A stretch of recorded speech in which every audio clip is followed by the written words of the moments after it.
Assalamualaikum warahmatullahi wabarakatuh. Alhamdulillah wassalatu wassalamu ala Rasulillah wa ala alihi wa sahbihi ajmain. Anak-anakku sekalian, berjumpa lagi dengan Pak Afi di mata pelajaran SKI, Sejarah Kebudayaan Islam. Nah, kemarin kita baru saja melakukan penilaian harian yang kedua tentang bab Sunan Ampel.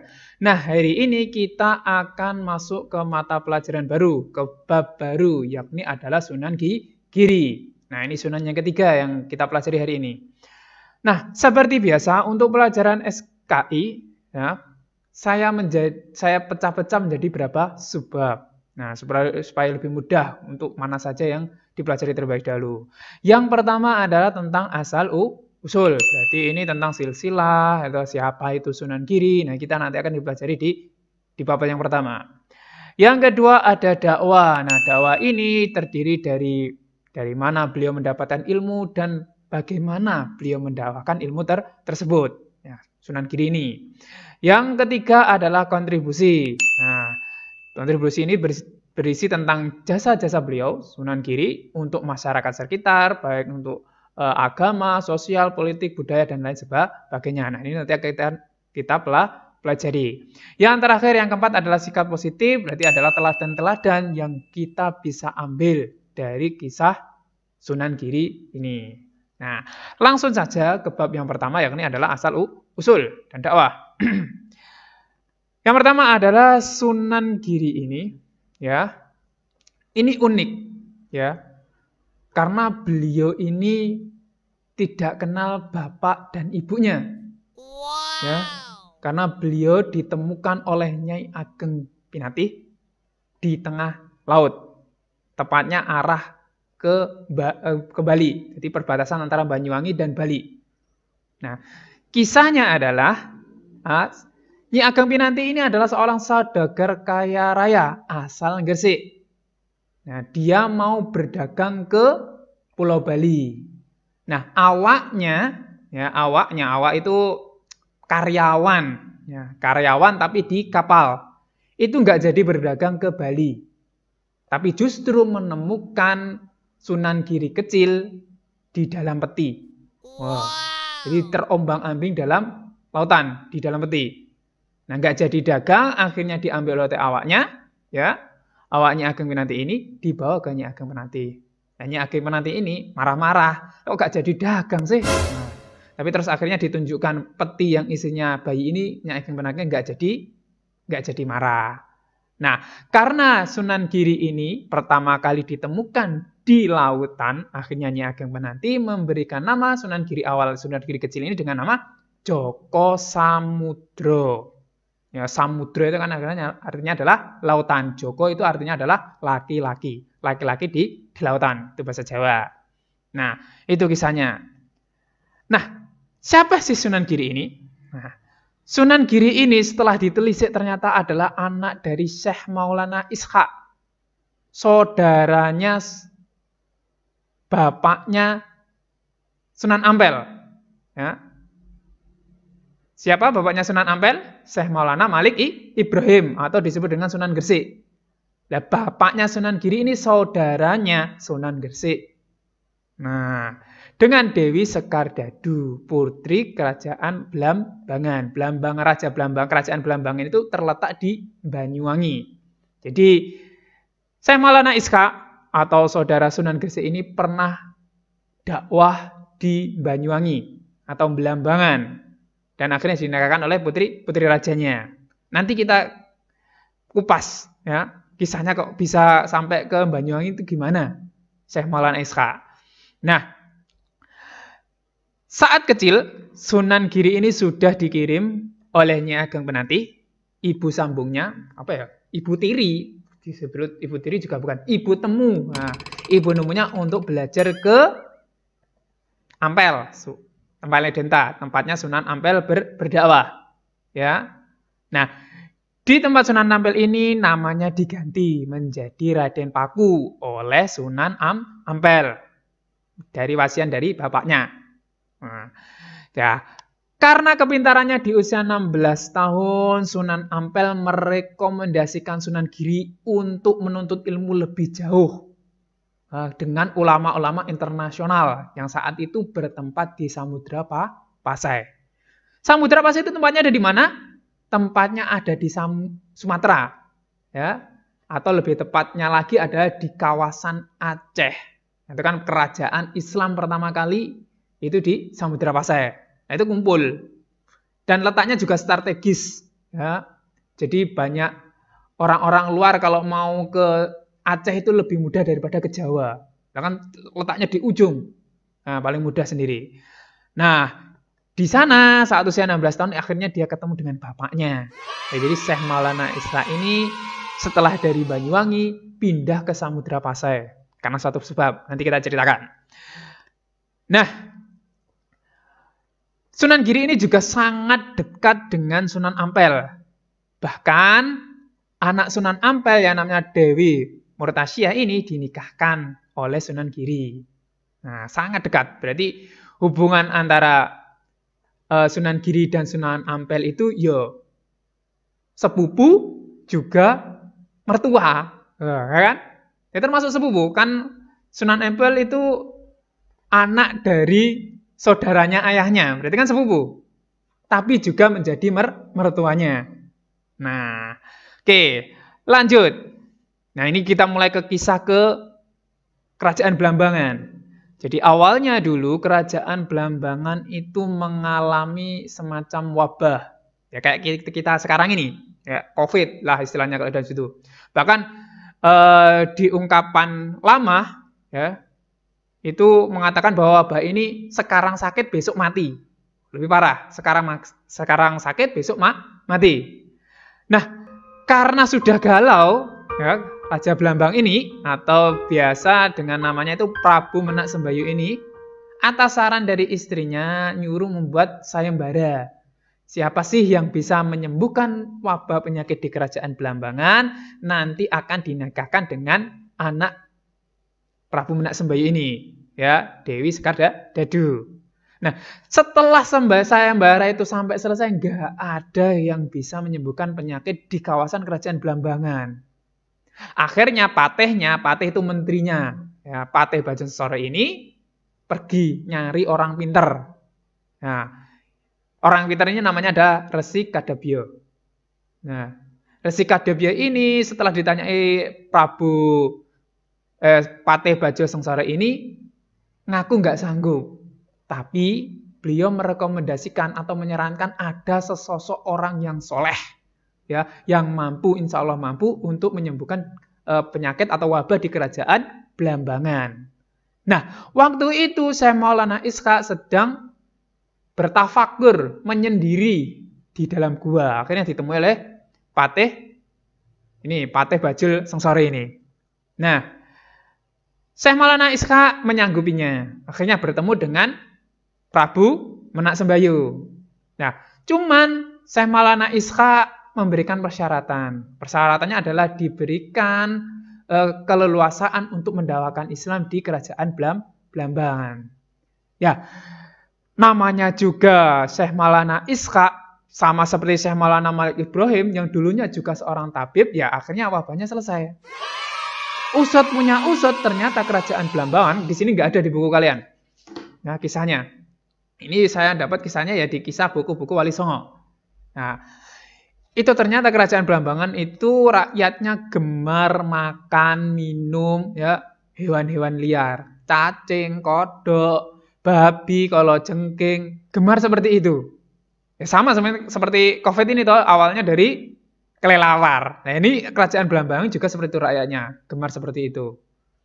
Nah, setelah diperbaiki, setelah disembuhkan wabah tersebut atas izin Allah, Kerajaan Blambangan sembuh. Nah, akhirnya Syekh Maulana Ishaq juga menetapkan, ya, bahwa hewan-hewan ini jangan dimakan. Jangan dimakan. Akhirnya bersih total, wabahnya nggak ada. Karena keberhasilannya seperti janji dari Prabu Menak Sembayu ini, akhirnya Syekh Maulana Ishaq dinikahkan dengan Dewi Sekar Dadu.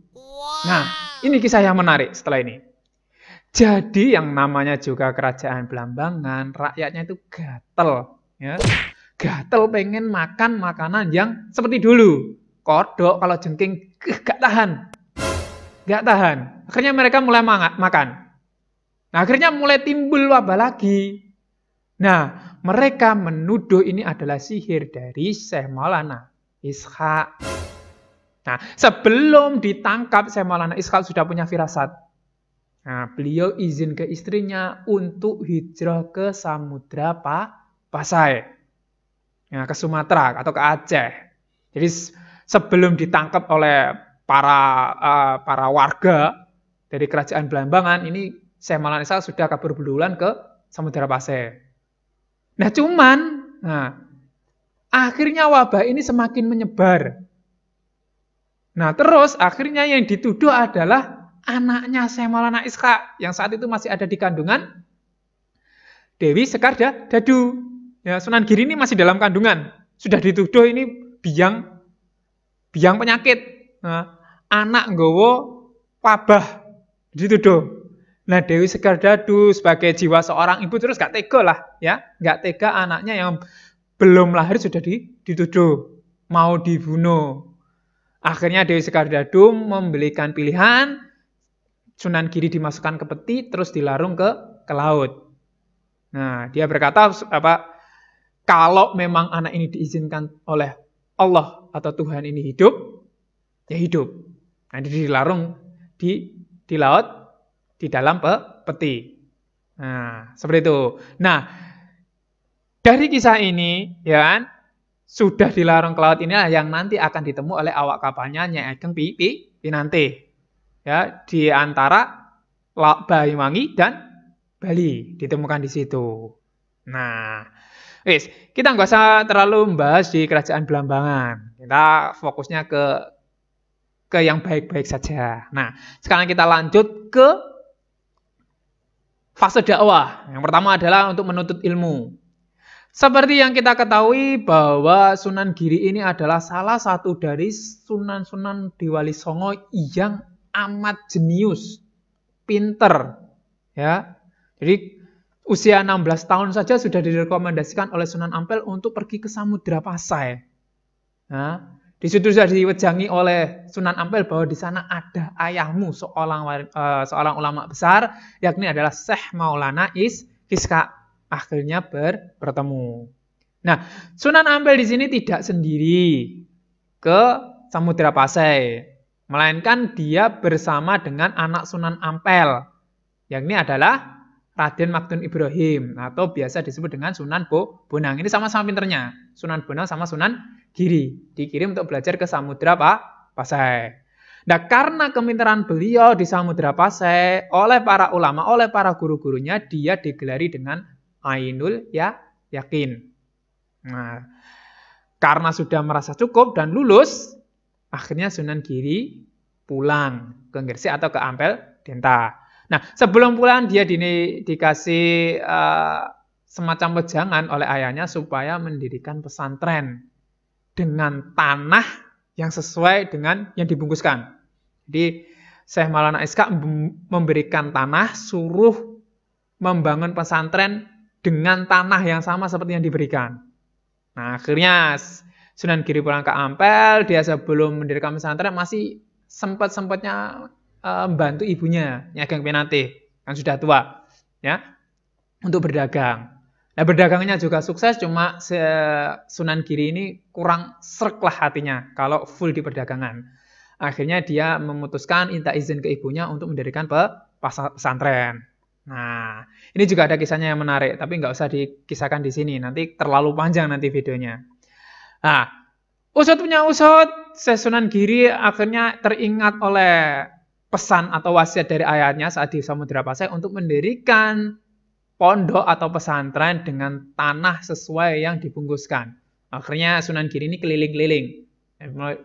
Kelilingnya jauh, ada yang berjalan ke Tuban juga menurut kisahnya. Dan sampai akhirnya beliau mendapatkan tanah di Giri ini. Ya, di pegunungan. Giri itu artinya dalam bahasa Jawa adalah gunung. Nah, Sunan Giri membangun pesantren di atas gunung. Nah, menurut ahli sejarah, ya, di antara ke-9 Wali Songo, Sunan Giri ini adalah salah satu ulama yang besar, ya. Bahkan pesantrennya itu digelari oleh masyarakat sekitar dengan sebutan dengan Giri Kedaton, kerajaan Sunan Giri, kerajaan gunung. Nah, karena saking banyaknya santri dan banyaknya ya, macam-macam orang di situ untuk belajar dari luar, ya. Kalau istilah sekarang itu kayak pesantren internasional, ya. Jadi banyak orang-orang asing, baik itu dari Indonesia sendiri ataupun luar Indonesia yang berguru ke Sunan Giri di Giri Kedaton ini. Nah, Sunan Giri dengan kejeniusannya, dia juga menciptakan permainan dan tembang untuk memudahkan masyarakat Jawa khususnya mempelajari Islam. Salah satunya adalah permainan ada seperti jemuran, gending ferit, coblak suwung. Pernah dengar coblak-coblak? Coblak suwung, suwunge tenggal akhir. Nah, terus delian, lir ilir. Nah, zaman dahulu itu terkenal seperti itu. Permainan itu disandingkan dengan nyanyian atau tembang. Ya. Jadi bukan hanya sekarang saja yang ada nari sama gerak. Zaman dulu sudah ada. Jadi anak-anak zaman dulu itu ya suaranya bagus, juga aktif, ya. Boy band kalah, Blackpink kalah, BTS kalah. Ya, karena ini sejak dini diajarkan ke anak-anak. Ya. Bukan hanya lagu-lagu yang bersifat entertain atau menghibur saja, tapi juga ada falsafahnya.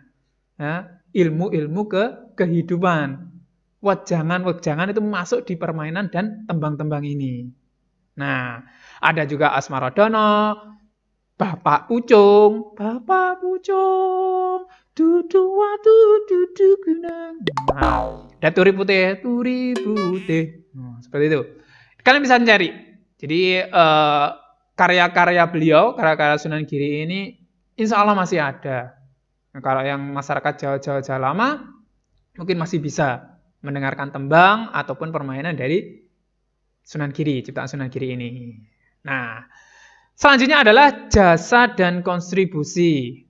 Jadi, saat Sunan Giri masih hidup, beliau inilah yang meresmikan Masjid Demak.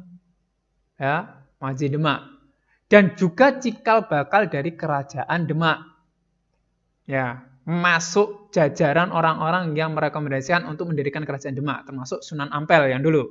Sunan Giri ini juga membentuk kerajaan Islam pertama di Pulau Jawa. Ini adalah Kerajaan Demak. Yang selanjutnya adalah Giri Kedaton. Tadi sudah kita bahas bahwa ini adalah kerajaan pesantren yang di atas gunung yang sangat terkenal. Dan juga dia menciptakan tembang dan dolanan yang barusan kita bahas. Nah, insya Allah hanya itu saja untuk bab Sunan Giri ini. Untuk teladan sikap positifnya silakan dibaca sendiri di buku SKI. Gitu ya. Kalau ada yang kebingungan silakan bertanya. Untuk kisah-kisah macam seperti ini kalau enggak membaca ya percuma.